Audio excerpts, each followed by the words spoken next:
Yeah. So with the right to repair stuff, I mean, without your work, this would have been like next to impossible for all the rest of us. I mean, how has that been blazing that trail, and how is it still going? I mean, uh, after what we saw with the Musketeers video, so not only do you have those people, but you also have the manufacturer still fighting you. it How was is that it, going? it's really, you know what, I took it. Here's how things have changed. um I used to be really upset, and that used to really get to me, because here I was trying to show people, educate people in the cars, and let people know, hey, this is how they work, this is what you could expect, and this is kind of what Tesla told me. And things aren't really, it was a weird relationship, things weren't really going so well, where it's like I felt like I had to like fight them to Yeah, really get what I need. And then again, like I said before, I also, it's one thing to also fight the manufacturer, but yeah. you also have to fight this like headless army who is controlled by the thing. You ever watch, is it Krang from Ninja Turtles? It's Yeah, like, it's that big like giant man that has like really no brain, but like he's with the brain in controlled. the stomach, yes. Yeah, Mm, that's what it's like. So like there's one brain, but there's like 50,000 headless drones that are just like marching. You know what I mean? And they're Yeah, like spider monkeys, just like coming at me. yeah, And it was hard fighting both, getting it from yeah. both directions. And I feel like I really, I try to fight a good fight. I want to keep Tesla accountable. But then what started happening was there was a shift where Tesla was pumping out so many cars, right? Mm. And their MO is that our cars are so good, they don't really need service. Even when So they do. yeah. So we're gonna like it's like, wait, why would we have the cars come back? We don't need service, and these cars are perfect. So I was the one to kind of say, wait, there's more, Yeah, because that's not true. They do need service. yeah, And what started happening was the more and more cars that were made, more and more people were kind of like, wait a minute, what's this guy doing? Because they didn't really understand the concept of, why would you build your own Tesla and go through all this frustration with the manufacturer when you could just buy one, you idiot? I And like, mean, money grows on trees. Why don't you just get one? Have your broker have it that's sent that down. started that started happening, because I mean, once Tesla crossed, like there's over 1 million on the road, Yes, over 1 million. yes, So the cars that I work on are the overwhelming minority. It's like a speck in terms of how many cars were built. So all the new owners and the new people that started coming into the brand, because the brand changed. it did. The It did. brand changed. I'll say it. When I had my Model S, it was like you were like a community. Like when the S first came out and I had my S on the road, you would drive and you'd see another S owner like, yeah. uh-huh. Like you'd wave and like Yeah. you'd hug and you'd kiss and you'd embrace, and it's just, You tell your and stories at the supercharger. yeah, you tell, seriously, you tell stories. Um, and it was, but then the Model 3 came out. No offense to Mm. Model 3 owners, but well, actually, yeah, offense to Model 3 owners. You ruined it. Um, and then it was a mass market vehicle, Yeah. and every asshole had one. Quite frankly, Mm. everyone had one. Like it was no longer, I guess, an exclusive like group. And then you had the masses, Yeah. and you know that's when things started changing, when more and more people got into it. Yeah. And my fight got a lot harder, because people don't really understand, like, it's the right to repair. Teslas are so new and it's technology. Why are you even trying to repair them?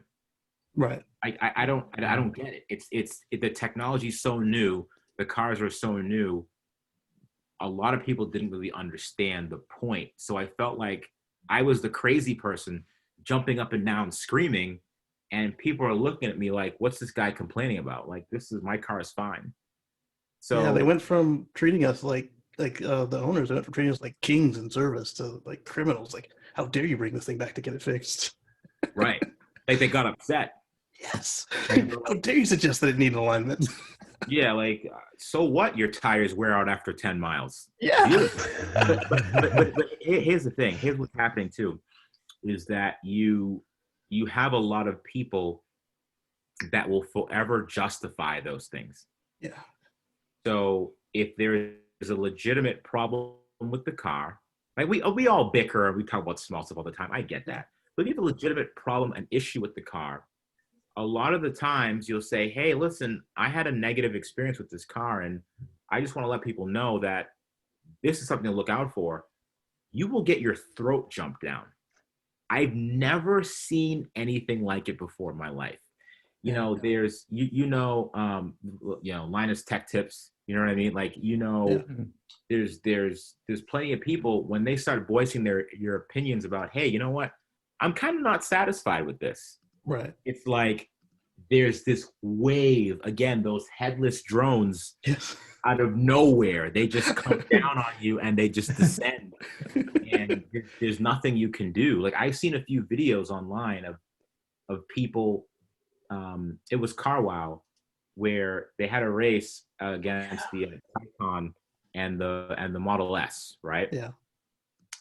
It was an 8-minute video. He apologized in that video to he apologized and addressed the Tesla fanboys no less than 3 or 4 times. Yeah, he put Guys, them I'm off at the pass. He's sorry. like, here's the software. Here's it in ludicrous mode. Yeah. Because he knows they're coming. They're coming Yeah. for him. Mhm. Yeah. They're coming, and it's really it just got really difficult after a while, and I felt like I was fighting. I felt like after a while, I was like, you know what? I think I served my purpose. I think I came, I saw, I did what I needed to do, and I said to myself, you know what? I think it's time for me to switch to a new platform. So yeah, I mean, I still do When you got the Tesla. Audi? Obviously. Go ahead. That's when you got the Audi? Yeah, that's when I got the Audi, and I'll tell you, there's a big difference between the Audi crowd and the Tesla crowd. The Audi crowd, no one cares. Yeah. That was awesome. In your video, you were ordering parts and you were like, yeah, they say it'll be here in like 3 days. Yeah, And seriously. it was. Yeah. Like, I didn't have to, like before, like when I have to fist fight 3 men, 3 grown men to get parts. And then there's like a final boss that I have to get to, right? And It was Scott Pilgrim versus the world, right? You had to work your way up. seriously, I couldn't, it was like this impenetrable force that I had to get to get anything. And then if I say, hey, I had a hard time getting parts, like, what are you, stupid? Why are you buying parts? What are you, lame? Well, I do have to thank you for forcing them to bring up and make it accessible the parts catalog for us mere mortals. I mean, Paul can get into it as a shop owner, but like It's me, like, can I just listen? I'm not, if it pleases the crown, yes. pleases the crown, may I please? But I went to Audi. Audi doesn't even care. They don't even care. Right. Like, so when That'll be buying, $1,000. Here you go. yeah, buying parts from Tesla, no joke. I remember back in the day, it used to be so funny where I would say, hey, I need this part. And they'd say, okay, what's Restricted. Yeah, well, yes. They'd say, well, what's your VIN? And I give them the VIN, and I'd say, well, this car is salvage. And I'd say, okay. And they're like, well, we can't sell you anything. And I'm like, okay, let me do this. I left, came back with a VIN, a different VIN that I found from Auto Trader. You know the deal from Auto Trader. Yeah. Exactly. And it's funny, I was devastated because after a while, they actually blanked out the last 4 of the VIN, and I was like, oh, what am I going to do now? So they stopped that, but I got the VIN, and then I said, oh, here's my VIN, you schmuck. And they were like, okay, what'd they say? They were like, oh, okay, thank you, Mr. Zhang. Yeah. They look it up.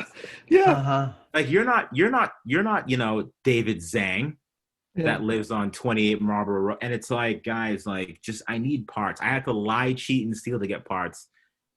It's like, and I ended up empty-handed. But again, I went to Audi or BMW. I'm like, hey, I need this part. And they were like, "What's your VIN?" And I gave them the VIN. They're like, "Well, here are the parts." And Yeah. I'm Well, like, wait that's a every minute. other company except Tesla. Yes. I'm like, wait a second. Aren't you going to punch me in the face?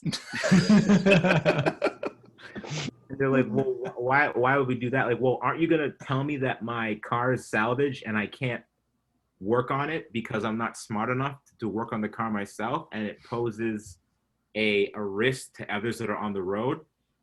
And they were like, do you want the parts or not? Cash or credit? Come on. Yeah. Like, yeah, how do you want to pay for this? Get that rhetoric out. Like, we don't care about that. There's a line behind you. Take it or leave it. So when the Musketeers attacked your video, you were telling Sam that they got it taken down repeatedly. They were actually getting strikes against you even after YouTube said it was okay? So I got 2 strikes, man. Oh, shit. Because Wow. it was consecutive. I got 2 strikes. 2 strikes, you cannot post a video or anything for, I think, 2 weeks. Oh, that's why you went on break. So I was like, I am not saying anything. So then it was reviewed, and then the strikes were removed. Oh, Because good. if I tried anything funny and I got a 3rd strike, Oh, it's done. No questions asked. I would have lost everything. Yeah.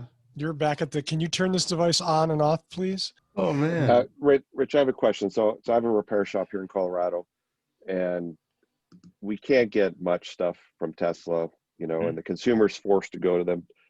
When do you think they'll ever open up their world to independent shops for real? At some point, they're going to have to. I don't know when that's going to be. Because they can't keep up with all their problems themselves. Yeah. They can't do it. They don't want to give up control. Well, that's a good segue, Rich, is what happened with the electrified garage? How did that come up, and why was that a driving force that you wanted to start something like that? Well, really, it was driven by my kind of disappointment with getting parts and service from Tesla Motors. It really was. And I've worked on countless cars, and I've never quite experienced something like that before, where you can be denied a part because the manufacturer thinks that, you're not skilled enough. You don't have the pedigree or background to work on this. Where, they say, well, okay, it's high voltage. You could hurt yourself. We really care about you. And I've never met a more caring manufacturer. They really care. They are so concerned with me hurting myself and potentially making the brand image look bad. Then That's what it is right there. So it's like I ask myself all the time. I'm like, wait a minute. So you mean to tell me that I could hurt myself working on this high voltage when you're driving a gas car, you're literally driving with a 25-gallon fuel tank filled with combustible liquid that could literally light a city block on fire if something goes wrong. And in that car you're driving, it's literally pumping that same flammable fluid to right under your feet to within 2 feet from in front of you. And they're little controlled explosions, literally little fires being set off into your engine bay that make the pistons go up and down, and then a toxic gas comes out of the exhaust. But What could go wrong? But that's okay. That's okay. But high voltage, whoa, relax, buddy. If you drive around a neighborhood, if you drive around a town long enough, you're eventually going to find a third-party repair shop that fixes Mercedes cars, right? And the reason why that exists is because it's an independent shop, and they want to give you another option that's not the dealership for a less expensive option, okay? So instead of the dealership charging you $160 an hour for diagnostics, you go to a mom and pop, which is a person that's likely worked at those dealerships for 20 years. They have an independent repair shop. They could do the job just as well for a lower price, right? And then you take it there because you realize that if you buy an older E-Class, you might spend, let's just say, $15,000 on it, $10,000 on it. They depreciate pretty well, but I'm not really sure what model you get. And then if you buy a car for that price, and then you all of a sudden go to the dealership and pay $170 an hour for it to get serviced, all of a sudden that 15,000 or 10,000 doesn't seem like that great of a deal, because you could buy parts and labor that would be absolutely astronomical, right? So places like that exist to give the consumer another option for service to get your car fixed. And a lot of dealers won't work on older cars now. They're like, it's too old. Yeah. You're right. Yeah. We Yeah. fired the last guy with training. Yeah. Well, we don't have the tools for this. So, Yeah. or they don't know how. So Right. you're right, because if a car does not have OBD, right? If a person can't plug into the car and check the diagnostics and figure out what's wrong with it, you're going to have one hell of a time finding a dealership that has all these young guns that are fresh out of whatever school they went to fix cars. They don't know how to do it if it's not a computer or fuel injected vehicle. If it's too old, they're going to say, we can't help you. Then where do you go? And of course, independents are also often open to using recycled parts, where the dealer's like, nope, you got to buy a brand new OE part or we won't put it in for you. Right. Yeah. So You're like, it's a cover. It's consumer choice. It's giving people an option. I think it's super important. So the garage was kind of like, it was that same thing, because, pre-COVID, Tesla prices were dropping steadily. There was a point in time where you can get a Tesla Model S, high mileage S, 2012, 2013 car for about $20,000. Higher mileage, you could still work on the car. It still has, it's past its battery and motor warranty from Tesla because it's due to age, but you could pick one of those cars up for pretty inexpensive. You spend 20 grand on a car. And the problem is, when you spend 20 grand on that car, then you go to Tesla and you pay $200 per hour to get that car serviced. That's a hard pill to swallow. That's McLaren prices. Mm-hmm. Imagine that. Imagine you, to put it in perspective, imagine buying a Toyota Corolla, right, for 20 grand, and then going to Toyota because you need your alternator fixed, and they say, okay, it's going to be $200 an hour. It's 2 hours to do it. That's $400 plus the part. That's $500, right? Mm-hmm. $500. That's a pretty high percentage of the total price of the car. Yep. So you could go to Tesla and pay 20 grand for a car, and they say, oh, you hear that whining noise? You need a new drive unit. 30 grand. Drive unit. Congratulations. A new drive unit will be, let's see, it's usually $8,000, but we'll cut you a deal because we like your face. We're going to charge you $8,500, and congratulations. And you'll get it in 6 weeks. Yes. Right, you'll get it. If at all. Yeah, you'll get it December 32nd, and it's going to cost you 25% of the total price of the car. So basically, it was me wanting to offer another service, another option, because I remember when I went through what I went through, I would have loved to have this. I would have loved to say, you know what, some people just don't want to give Tesla a dime of their money because of whatever experience, but they keep having to go back because it's the only option. It's like running back to that ex-girlfriend. It's like, I couldn't find anyone else. So, hey, what are you doing? You awake? It's just not. Yeah, but your ex-girlfriend is charging you $200 an hour. So. Right. Right. So you can't go It's a anywhere different else. term than girlfriend if she's charging. Yeah.